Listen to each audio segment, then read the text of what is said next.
Hi guys, how are you. आज फिर मैं आपके सामने एक नया टॉपिक, लेकिन बहुत इंपॉर्टेंट, खासतौर से उन स्टूडेंट्स के लिए जो कॉम्पिटिशन्स की तैयारी कर रहे हैं, लेकिन उन्हें बेसिक नॉलेज के लिए, ज्योग्राफी के लिए ज़रूरी है कि आज वो टॉपिक जिसका नाम है अक्षांश और देशांतर रेखाएं, यानी लॉन्गिट्यूड्स और लैटिट्यूड्स, तो ये आपको मैं बताने जा रहा हूँ। मुझे खुशी इस बात की है कि आप लोग मेरे सब्सक्राइबर्स बढ़ रहे हैं और आप लोग मेरे चैनल को लाइक कर रहे हैं, मेरे वीडियो को शेयर कर रहे हैं। इसलिए आने वाले वक्त में भी बहुत सारे वीडियोस हम अपलोड करते रहेंगे। आइए चलते हैं टॉपिक की तरफ। देखिए, हमारी जो धरती है ना, वो बिल्कुल गोल नहीं है। जहां पर ओशंस हैं वहां दबे हुए हैं, जहां कॉन्टिनेंटल्स हैं, कॉन्टिनेंट्स वो उभरे हुए हैं। जो ग्रिड या जियो, एक तरह से उसका जो आकार है वो हम देखें तो थोड़ा उबड़ खाबड़ है, नीचे ऊपर है, अनइवन है। ये इसीलिए मैं कह रहा हूं क्योंकि बिल्कुल से जैसा आप फिगर देखते हैं, बड़ा खूबसूरत सा गोल सा, बिल्कुल ऐसा नहीं है। वो आपको समझने के लिए, देखने के लिए ऐसा बनाया जाता है, लेकिन फिर भी वो बहुत कुछ आप इससे जान सकते हैं। तो आइए, अक्षांश और देशांतर रेखाएं क्या हैं पहले इसको समझिए। देखिए, इराटोस्थेनीज और हिप्पार्कस, ये दो ऐसे महान वैज्ञानिक फिलोसफर्स थे जिन्होंने करीब दूसरे और तीसरे सेंचुरी बीसी में इसको पहली बार ये टर्म यूज किया, लॉन्गिट्यूड्स एंड लैटिट्यूड्स। दरअसल वो 360, एक वृत्त के अंदर, एक सर्किल के अंदर 360 अंश होते हैं। तो पूरी पृथ्वी को जो लगभग गोल है उसको 360 अंशों में कैसे कैसे बांटेंगे, उसके लिए पहली बार उन लोगों ने ये स्टार्ट किया, लॉन्गिट्यूड्स और लैटिट्यूड्स का एक स्टार्टिंग जो वर्ड्स हैं वो देना शुरू किया। अब सवाल पैदा ये होता है कि ये हैं क्या, आखिर अक्षांश और देशांतर रेखाओं की जरूरत क्या है, न केवल ज्योग्राफी में, बल्कि अगर हम अक्षांश देशांतर रेखाओं की स्थिति नहीं जानते तो आप ये जान लें कि हम पूरे विश्व के बारे में, उनका मौसम कैसा है, वहां का समय कैसा है, कौन सा देश कहां है, लोकेशन कैसा है, ये सारी चीजें, उसका साइज कैसा है, शेप कैसा है, वगैरह वगैरह, बहुत सारी चीजें ऐसी हैं जो बिना लैटिट्यूड्स और लॉन्गिट्यूड के हम कह ही नहीं सकते हैं कि वो कैसा है। तो पहले आइए कि लैटिट्यूड्स क्या है। लैटिट्यूड्स यानी अक्षांश, लैटिट्यूड्स यानी लेटी हुई रेखाएं। लेटी हुई रेखाएं देखिए, ये आप देखिए शून्य पर, यानी पृथ्वी को दो भागों में अगर हम बांट दें तो ठीक बीच वाली भाग, बीच वाला जो हिस्सा है, बीच वाली जो रेखा है, उसे कहते हैं इक्वेटर। और इक्वेटर मतलब भूमध्य रेखा। अब देखिए, भूमध्य रेखा, ठीक भूमध्य रेखा इस धरती को दो हिस्सों में बांट देती है, यानी नॉर्दर्न हेमिस्फीयर और साउदर्न हेमिस्फीयर, यानी उत्तरी गोलार्ध और दक्षिणी गोलार्ध। ठीक इसी भूमध्य रेखा के पैरेलल, यानी इसके समानांतर, जो शून्य से लेकर के 90 अक्षांश रेखाएं खींची जाती हैं। देखिए, दो महत्वपूर्ण रेखाएं इसमें पहले से ही आपको यहां पर ऑरेंज कलर की शायद दिख रही होंगी। ये पहले से ही हमने दे दिया है, 23.5 और 66.5, देन 90। नॉर्थ में, साउथ में भी आप 23.5, 63.5, देन 90। ओके, देखिए, यानी एक चीज बहुत क्लियर हो गई कि इस भूमध्य रेखा के समानांतर या पैरेलल जो रेखाएं 90 ऊपर होती हैं, नॉर्दर्न हेमिस्फीयर में होती हैं, प्लस 90 जो होती हैं वो साउदर्न हेमिस्फीयर में, यानी दक्षिणी गोलार्ध में, इन दोनों को मिलाकर के अक्षांश रेखाएं कुल कितनी हो गई? 180। अगर 180 हो गई तो अब आप देखिए, उसी तरह से हम देशांतर रेखाओं को देखें। देशांतर रेखाएं क्या होती हैं? वो नॉर्थ पोल और साउथ पोल, यानी देखिए, नॉर्थ यानी उत्तरी ध्रुव और दक्षिणी ध्रुव को मिलाने वाली जो रेखा है उसे कहते हैं देशांतर रेखा। देशांतर रेखाएं कुल कितनी हैं? अगर हम ये देखना चाहें तो बहुत आसान है। ठीक आप 180 प्लस 180 कितना हो जाएगा? 360। 180 प्लस 180 इक्वल टू 360। तो 360 जो लाइन होगी उत्तर से दक्षिण को मिलाने वाली रेखा, उसे देशांतर रेखा कहते हैं, यानी लॉन्गिट्यूड, लंबी वाली रेखाएं। ठीक है। अब देखिए, इन रेखाओं में जो लैटिट्यूड्स हैं, यानी भूमध्य रेखा से ठीक ऊपर, शून्य के बाद 1 2 3 4 5 ऐसे करके 10 आएगा, 20 आएगा, 50, फिर उसके बाद 60 70 80 90 इस तरह की गिनती आएगी। तो नेचुरली 0 के बाद 1 आएगा ही, 2 आएगा ही।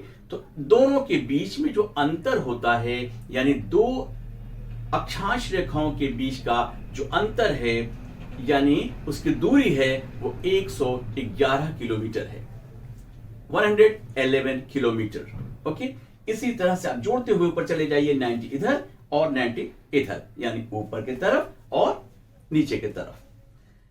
उसी तरह से देशांतर रेखाएं भी जो नॉर्थ पोल से साउथ पोल में आ रही हैं, उसमें क्या होता है, उसे मिला रही हैं। और जब मिलाती हैं, शून्य से आने वाली रेखा, यानी यहां से ग्रीनविच रेखा, ग्रीनविच रेखा एक है जो लंदन के एक शहर के पास से गुजरती है, ग्रीनविच, और उसे ग्रीनविच मीन टाइम कहते हैं। उस शून्य से 180 पूरब में, यानी ईस्ट साइड में, और उसके वेस्ट साइड में 180, तो 180 प्लस 180 इक्वल टू 360। ये हो गई आपके देशांतर रेखाएं, जो यानी लॉन्गिट्यूड्स हैं। अब देखिए, इसकी भी दूरी क्या है, इसकी दूरी इस तरह से समझ लीजिए। ये भी दूरी, अगर आप इसको देखें, गोल है ना हमारी पृथ्वी, तो अगर उत्तर से दक्षिण को रेखाएं जो मिलाएंगे हम, तो मिलाने के बाद बीच में रेखा एक दूसरे से चौड़ी होगी। देखिए, और जैसे जैसे ऊपर नॉर्थ या साउथ में आएगी, वैसे वैसे सिकुड़ती जाएगी, पतली होती जाएगी, और जाकर के इसमें समा जाएगी, 0 में, शून्य में समा जाएगी। इसलिए यहां पर सबसे कम दूरी होगी, शून्य की दूरी होगी, यानी 0 हो जाएगा, एक दूसरे का फासला, एक दूसरे का डिस्टेंस। लेकिन वही भूमध्य रेखा के पास 111.3 111.3 किलोमीटर की ये दूरी होती है। और एक देशांतर रेखा से दूसरे देशांतर रेखा में 4 मिनट का अंतर होता है।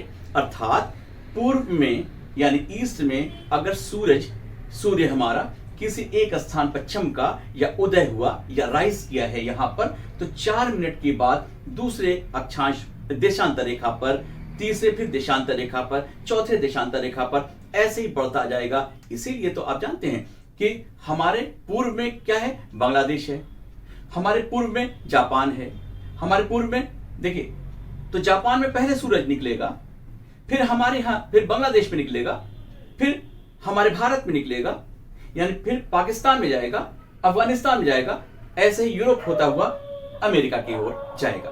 अर्थात पूर्व से पश्चिम की ओर हर देशांतर रेखा 4 मिनट का अंतर होता है।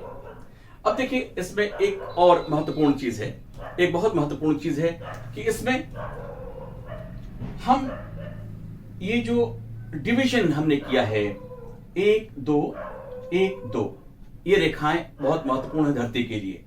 देखिए, 23.5 अंश, 23.5, 66.1 या 0.50, ये इस दोनों को, यानी 3 जोनों बढ़ गए।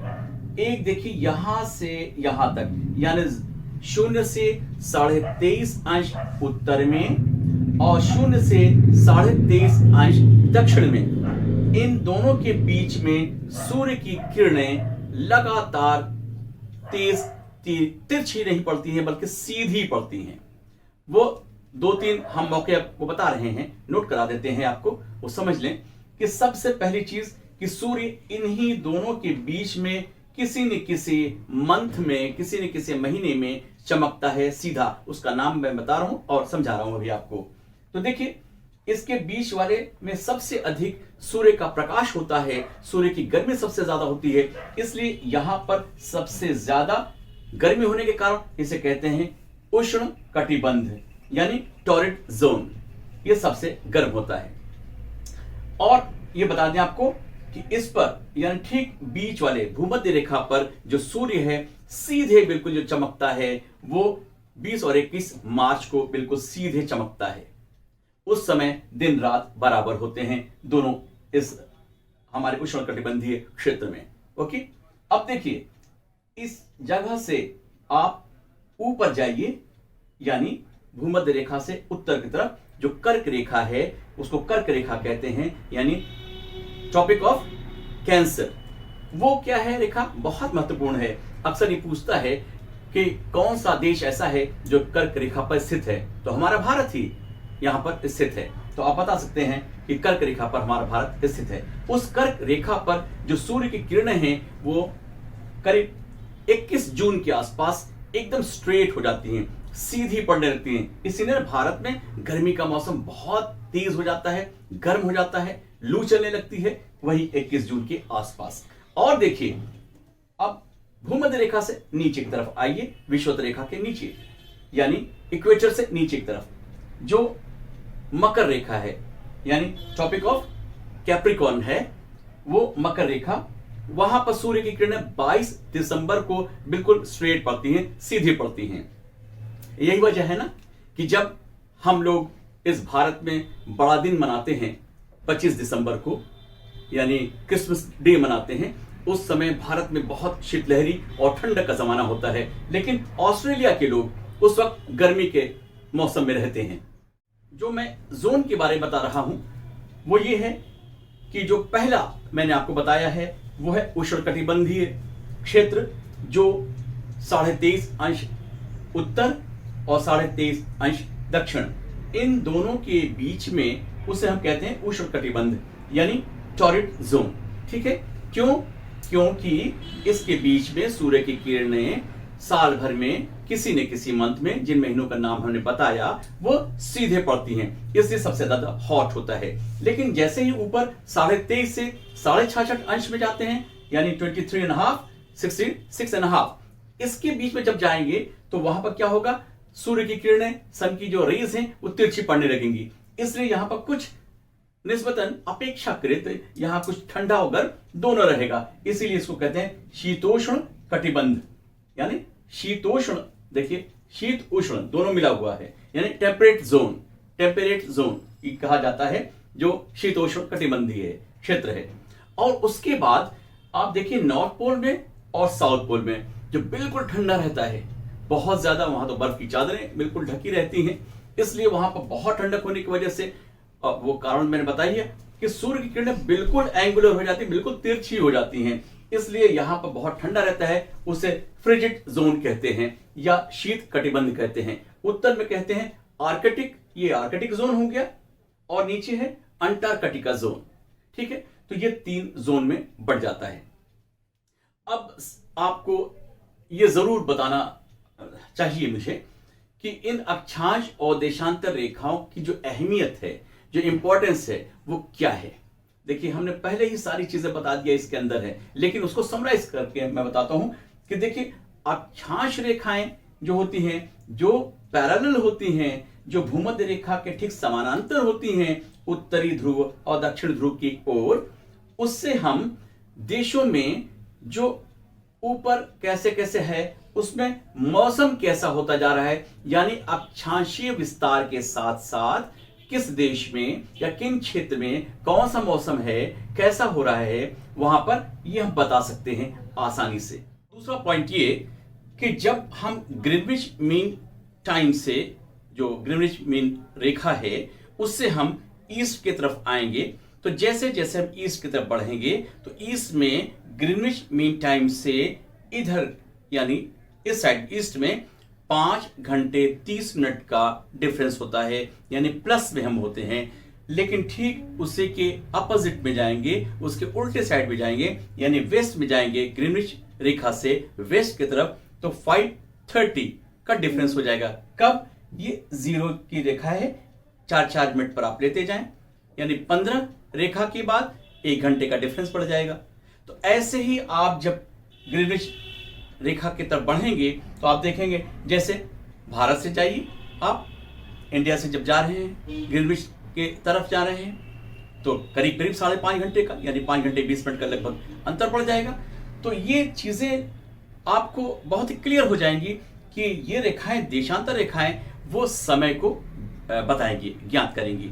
अर्थात हम ईस्ट में प्लस और वेस्ट में माइनस करते हैं, तो इससे समय ज्ञात करते हैं। तो ये बहुत आसान प्रक्रिया है आपको समझने के लिए, ठीक है।